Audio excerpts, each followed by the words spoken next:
ಹಿನ್ನೆಲೆ ಏನಿಲ್ಲ, ಒಂದು ಪಕ್ಷಕ್ಕೆ ಶಕ್ತಿ ತುಂಬತಕ್ಕಂಥದ್ದು. ಅವರಾಗಲೇ ಒಂದು ಮಾತನ್ನು ಹೇಳಿದ್ದಾರೆ ಉಸ್ತುವಾರಿ ಸಚಿವರು, ಈ ಮೂಲಕ ರಾಜ್ಯಕ್ಕೆ ನಮ್ಮ ಮುಖ್ಯಮಂತ್ರಿಗಳು ಒಂದು ಸಂದೇಶವನ್ನು ಕೊಡಲಿದ್ದಾರೆ. ಅದರ ಅರ್ಥ ರಾಜಕೀಯವಾಗಿ ಪಕ್ಷವನ್ನು ಸದೃಢಗೊಳಿಸ್ತಕ್ಕಂಥದ್ದು. ಯಾರೋ ಒಬ್ಬರು ಬಂದು ನಮಗೆ ಒಂದು ಒಳ್ಳೆಯ ಸಂಘಟನೆ ಕಾರ್ಯಕ್ರಮ ಮಾಡ್ತೀವಿ ಅಂತ ಜನ ಸೇರಿಸ್ತೀವಿ ಅಂದವ ಮಾತಾಡೋದ್ರ ಮೂಲಕ ಒಂದು ಮೆಸೇಜ್ ಹೋಗುತ್ತೆ. ಈ ಪ್ರಮಾಣದ ಜನ, 2 ಲಕ್ಷ ಜನ ಸೇರ್ಪಡೆ, ಪಕ್ಷದ ಬಗ್ಗೆ ಅಭಿಪ್ರಾಯ, ನಮ್ಮ ಸರ್ಕಾರ ಏನೇನು ಸಾಧನೆ ಮಾಡಿದೆ, ವಿರೋಧ ಪಕ್ಷದ ನ್ಯೂನ್ಯತೆಗಳು, ಇದನ್ನೆಲ್ಲ ಎತ್ತಿ ಹೇಳೋದ್ರ ಮೂಲಕ ಒಂದು ಹೊಸ ಸಂದೇಶ ಹೋಗೇ ಹೋಗುತ್ತೆ. ಈಗ 3ಕ್ಕೆ 3 ನಾವು ಗೆದ್ದಿದ್ದೀವಿ, ಮೆಚ್ಚುಗೆ ವಿಚಾರ. ಅದು ಸಿದ್ದರಾಮಯ್ಯನವರು, ಶಿವಕುಮಾರ್ ಅವರ ಸಾಧನೆ. ಅದಕ್ಕೆ ಪೂರಕವಾಗಿ ಮಾಡ್ತಾ ಇರ್ತಕ್ಕಂಥ ಸಮಾವೇಶ, ರಾಜ್ಯಕ್ಕೆ ಸಂಘಟನೆಯಲ್ಲಿ ನಾವು ಸುಭದ್ರವಾಗಿದೆ ಪಕ್ಷ, ಆಮೇಲೆ ಒಳ್ಳೆ ಆಡಳಿತವನ್ನು ಕೊಡ್ತಾ ಇದ್ದೀವಿ ಅಂತ ಹೇಳ್ತಕ್ಕಂಥ ಒಂದು ಸಮಾವೇಶದ ಸಂದೇಶ. ಸಮಾವೇಶದ ಬಗ್ಗೆ ಒಂದು ಪತ್ರ ಹೋಗಿದೆ ಸಮಾವೇಶದಕ್ಕೆ ಪೂರಕವಾಗಿ ಒಂದು ಪತ್ರ ಸನ್ಮಾನ್ಯ ಶ್ರೀ ಮಲ್ಲಿಕಾರ್ಜುನ್ ಖರ್ಗೆ ಅವರಿಗೆ ಹೋಗಿದೆ ಅಂತಕ್ಕಂಥದ್ದನ್ನು ನಾವು ಮಾಧ್ಯಮದಲ್ಲಿ ನೋಡಿದ್ವಿ. ಅದು ಯಾವುದೇ ವ್ಯಕ್ತಿ ನಿರ್ದಿಷ್ಟವಾಗಿ ನಾವು ಕಳಿಸಿದ್ದೀವಿ ಅಂತಕ್ಕಂಥದ್ದಿಲ್ಲ. ಆಗಿರೋದ್ರಿಂದ ವ್ಯಕ್ತಿಯ ಶಕ್ತಿ ನೋಡ್ದೇನೆ ನಾವು ಅದ್ರ ಬಗ್ಗೆ ಟೀಕೆ ಟಿಪ್ಪಣಿಗಳನ್ನು ಮಾಡ್ತಕ್ಕಂಥದ್ದಾಗಲಿ ಅಥವಾ ಅದನ್ನು ಪ್ರಶಂಸೆ ಮಾಡ್ತಕ್ಕಂಥದ್ದಾಗಲಿ ಎರಡೂ ಆಗಲ್ಲ. ಸಮಾವೇಶದ ಬಗ್ಗೆ ಕೆಲವೊಂದು ಪ್ರಶ್ನೆಗಳಿದಾವೆ ಅಂತ ಆಯ್ತಂಗಿದ್ರೆ ಇರ್ಬೋದು. ಒಬ್ಬೊಬ್ರು ಭಿನ್ನ ಅಭಿಪ್ರಾಯ ಒಬ್ಬರಿಂದ ಒಬ್ರಿಗೆ ಇದ್ದೇ ಇರುತ್ತೆ. ಮೀಡಿಯಾದಲ್ಲಿ ನಿಮ್ಮಲ್ಲಿ 10 ಜನ 10 ಥರ ನಾನು ಹೇಳಿದ್ನೇ ಹಾಕಕ್ಕಲ್ಲ, ಒಂಥರ ಅದಕ್ಕೆ ತಿರ್ಚಿ ಏನೋ ಒಂದು ಹಾಕಿರ್ತೀರಿ. ಆ ಥರ ಅವ್ರ ಚಿಂತನೆಗೆ ತಕ್ಕಂತೆ ಹೇಳಿರ್ತಾರೆ ಅಥವಾ ಬರೆದಿರ್ತಾರೆ ಅಥವಾ ಮಾತಾಡಿರ್ಬೋದು. ಮಾತಾಡಿರೋದು ನಮಗೆ ಗೊತ್ತಿಲ್ಲ ಅಲ್ವ. ಈಗ ಪತ್ರಿಕೆಯಲ್ಲಿ ಬರೆದವ್ರು ಏನಾದ್ರು ಮಾತ್ರ ಗೊತ್ತಾಯಿತು. ಅದೇನು ನಮ್ಮ AICC ಅಧ್ಯಕ್ಷರಿಗೆ ಮಾತಾಡೋಕ್ಕೆ ಫೋನ್ ತಗೊಂಡ್ರೆ ನಾವೇ ಮಾತಾಡ್ಬೋದು, ರಿಸೀವ್ ಮಾಡ್ತಾರೆ.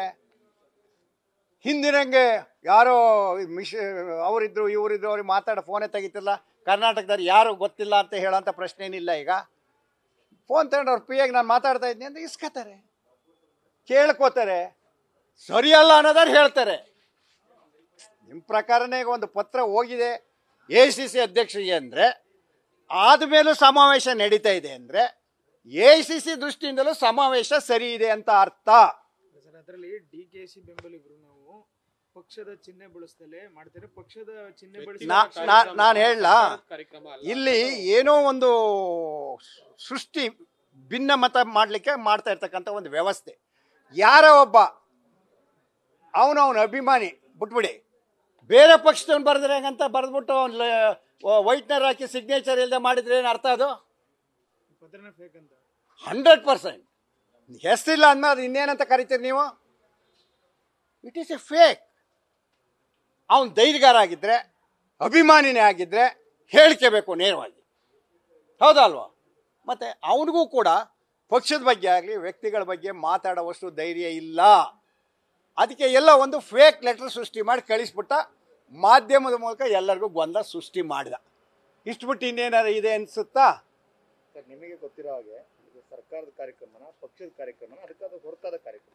ಈಗ ನಮ್ಮ ಸಚಿವರು ಮೊನ್ನೆ ಜಿಲ್ಲಾ ಉಸ್ತುವಾರಿ ಸಚಿವರು ಹೇಳಿದ್ರ ಪ್ರಕಾರ ಸ್ವಾಭಿಮಾನಿ ಸಂಘಟನೆಯವರು ಮಾಡ್ತಾ ಇದ್ದಾರೆ ಅಂತ ಅವ್ರು ಹೇಳಿದರು. ಇವತ್ತು ಬಂದು ಏನು ಹೇಳ್ತಾರೋ ನಂಗೆ ಗೊತ್ತಿಲ್ಲ.